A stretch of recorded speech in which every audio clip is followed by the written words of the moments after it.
What if the reason you've been working so hard and still feel stuck has nothing to do with effort and everything to do with what you were never taught?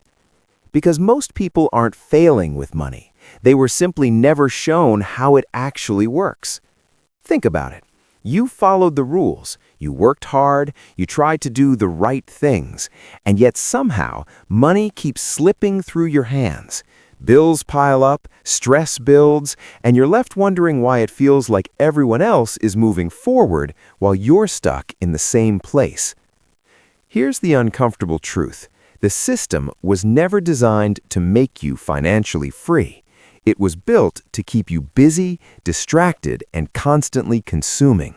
And if no one breaks that cycle, it just repeats, generation after generation. But that ends here. This isn't about overnight success or flashy lifestyles. It's about understanding how money really behaves so you can stop reacting to it and start controlling it. Because once that shift happens, everything changes. Let's start with something simple but powerful. Most people say they want money, but if you ask them why, they hesitate. Because deep down, money isn't the real goal. What they actually want is what money can provide: freedom, peace, time, security, the ability to say no, and the power to live life on their own terms. Money by itself is neutral. It's just a tool. But when you don't understand it, you start chasing it blindly. You take jobs you hate, you build lives that look good from the outside but feel empty on the inside. And even when more money comes in, the stress doesn't go away. Because the problem was never the amount, it was the relationship. Imagine two people. One earns a high income, lives in a big house, drives a nice car, but is drowning in debt, constantly stressed, and can't afford to take a break. The other earns far less, lives simply, avoids debt, invests consistently, and has full control over their time. Only one of them is actually free, and that's the difference between chasing money and using it. Here's another mistake that keeps people stuck: waiting. I'll learn about money when I earn more. Sounds reasonable, right? But it's one of the most dangerous beliefs you can have, because money doesn't respond to how much you make, it responds to how well you understand it. If someone handed you a large amount of money today, but you didn't know how to manage it, it wouldn't last. It would disappear into impulse spending, bad decisions, and pressure to impress people who don't actually matter. That's why the best time to learn about money is when you don't have much of it, because that's when habits are built. You don't need a high income to understand saving. You don't need wealth to learn investing. You don't need success to start building discipline. What you need is awareness and the decision to begin. Start tracking where your money goes. Learn how debt works. Understand why inflation slowly eats away at your savings. Study how compound growth turns small amounts into something meaningful over time. Because when money finally comes, and it will, you'll be ready. And that leads to one of the most important ideas most people ignore. Time matters more than money. Not in a motivational way, in a mathematical one. Wealth isn't built by making huge amounts overnight. It's built by starting early and allowing time to do the heavy lifting. Small, consistent actions, repeated over years, create results that look impossible in the beginning. Two people can invest very different amounts, and the one who starts earlier can still end up ahead.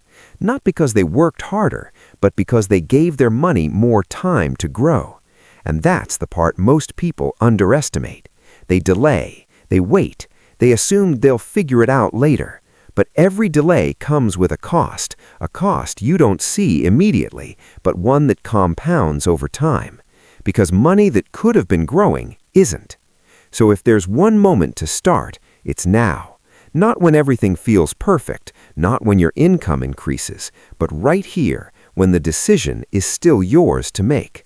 Because time will pass anyway. The only question is, will it pass with you in control or still trying to catch up? Now here's where things get real. If you don't tell your money where to go, It will disappear without asking.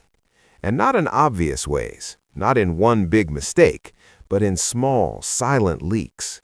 Subscriptions you forgot about, impulse purchases, eating out more than you planned, saying yes when you should have said no.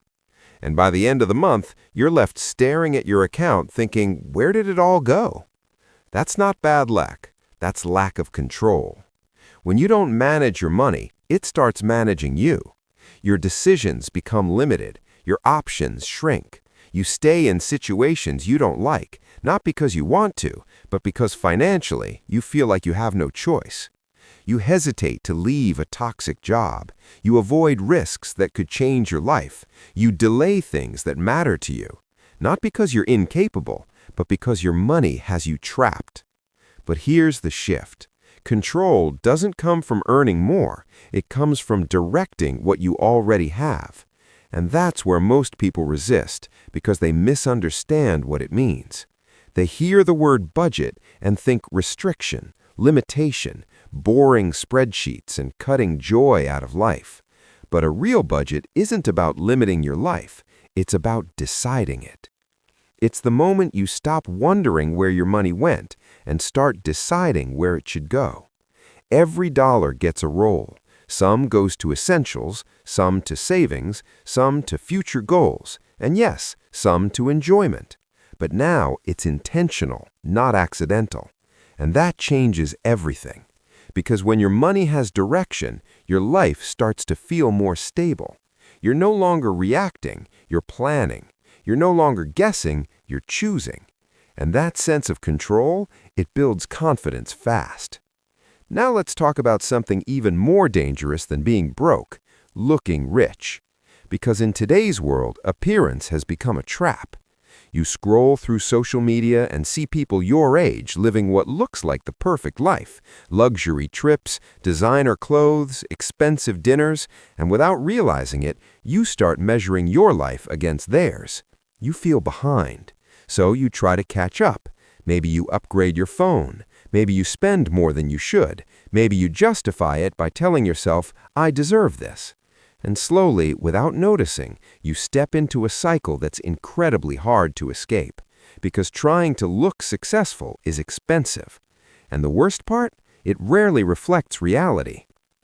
There are people who appear wealthy, posting constantly, showing off everything, but behind the scenes they're stressed, in debt, and constantly trying to maintain an image they can't afford. And then there are people you'd never notice.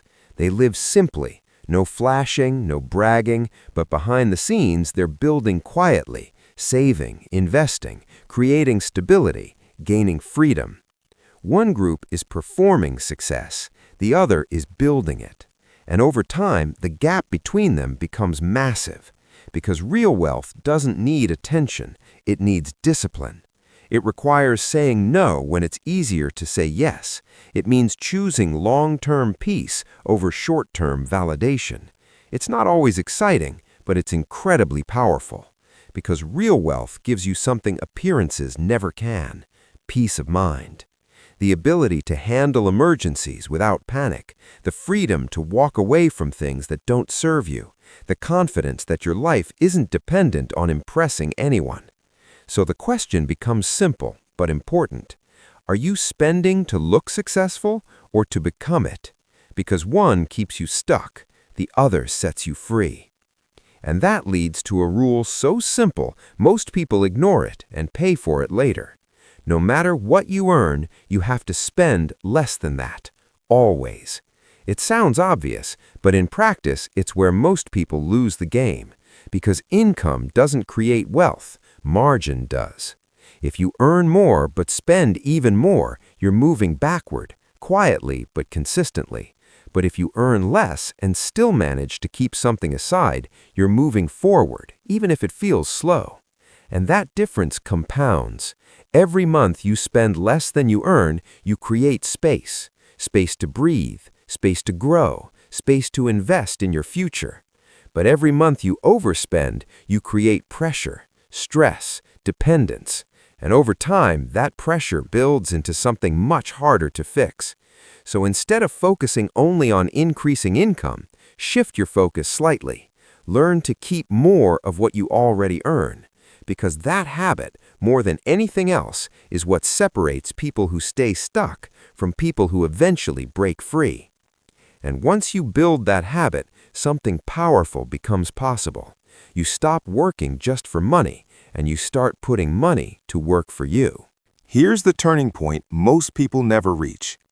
As long as your income depends only on your time, you're not truly free. You can earn more, you can get promoted, you can even double your salary. But if the moment you stop working, the money stops too, then you're still trading your life, hour by hour, for survival. And there's a limit to that. You only have so many hours in a day, so no matter how hard you push, there's always a ceiling. More effort might bring more income, but it also brings more exhaustion, more pressure, and less time for everything else that matters. That's not freedom. That's a better version of the same trap. The real shift happens when your money starts working without you. When a portion of what you earn is no longer just spent, but planted. And over time, that planted money begins to grow.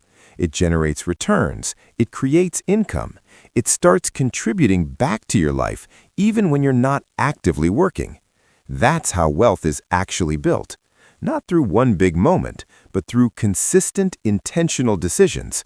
Saving, investing, reinvesting, letting time multiply what you started.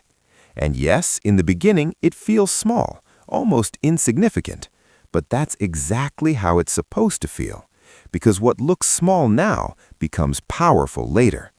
Think about someone who consistently sets aside a portion of their income and invests it, slowly, patiently. At first, it barely makes a difference, but over time, that money starts to grow. That starts to generate its own income.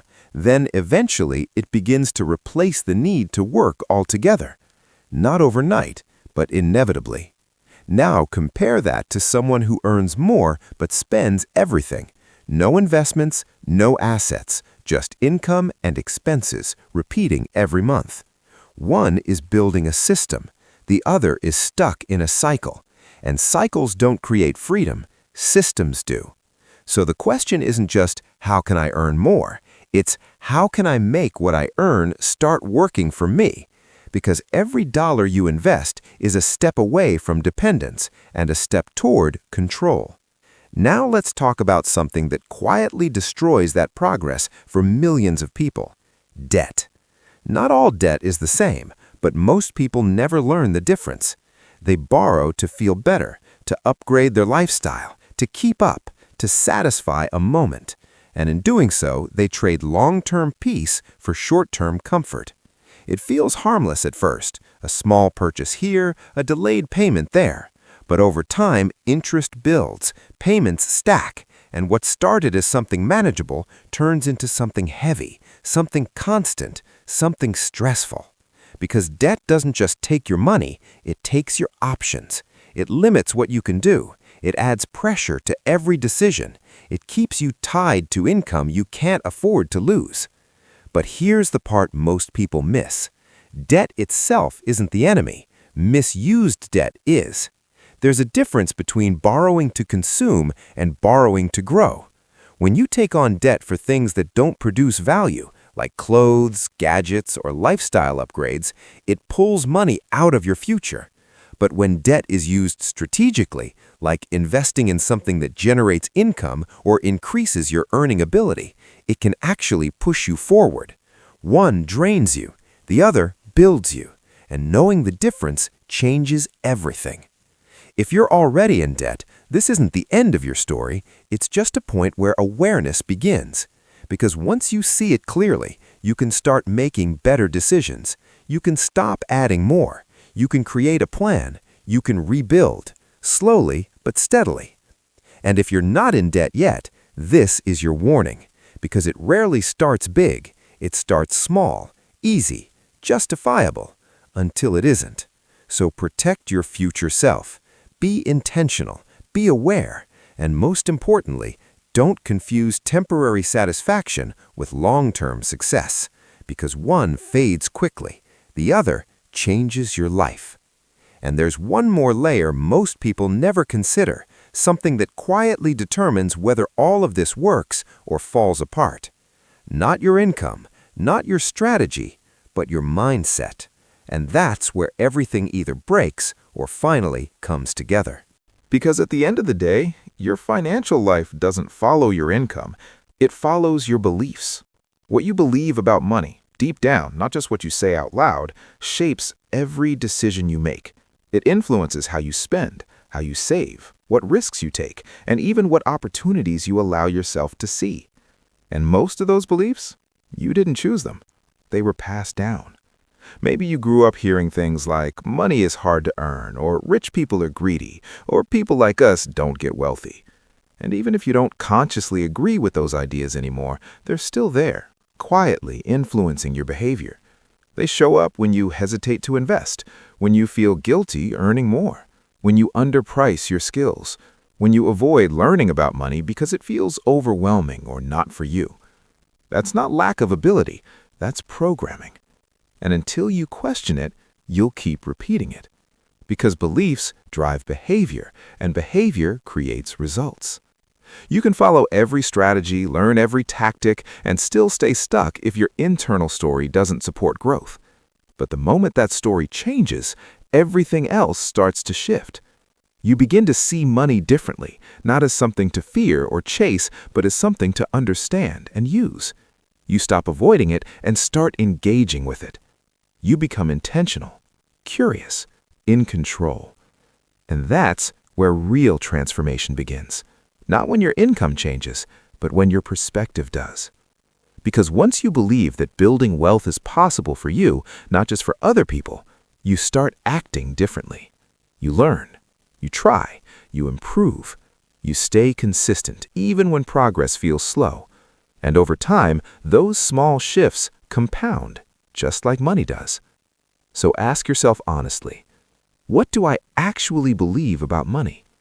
Do I see it as something negative or something useful? Do I believe I can learn it or that it's too complicated? Do I think wealth is reserved for a few or something I can build over time? Because your answers to those questions are shaping your future right now. And if those beliefs are holding you back, you don't need to accept them. You can replace them with better questions, with better habits, with better understanding.